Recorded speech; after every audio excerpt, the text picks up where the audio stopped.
ইয়ে না মানে কেন এরকম তৈরি হয়েছে কিন্তু সমস্যা আছে নাকি? চিন্তা ভাবনা কর, রাতে হয়তো খুব একটা ভালো ঘুমায় না, বিশ্রামের অভাবেই শরীরের এই অবস্থা হয়েছে।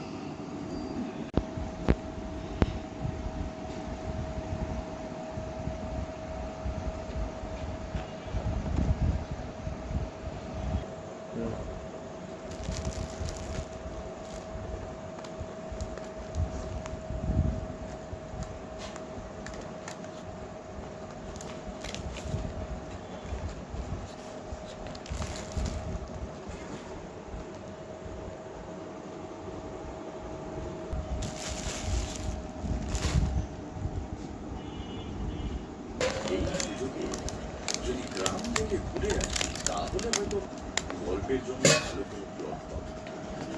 তবে এই তো চলছে আর কি। চল চল ওইদিকে রিক্সা দাম করানো আছে, যেতে যেতে কথা হবে। চল তা চলছে আর কি। একটা উপন্যাস শেষ করে বেশ বেশ তোর যে কদিন ইচ্ছা করি তোর কোনো অসুবিধে হবে না। চঞ্চলদের তোর জন্য নিচতলা একটা রুম গুছিয়ে রেখেছি, এখন ঘরে গিয়ে বিশ্রাম নে, আমি ওই তোর খাবারের ব্যবস্থা করছি। এটা থেকে শুরু করে তুমি ভালো করে ভাবতে চাও।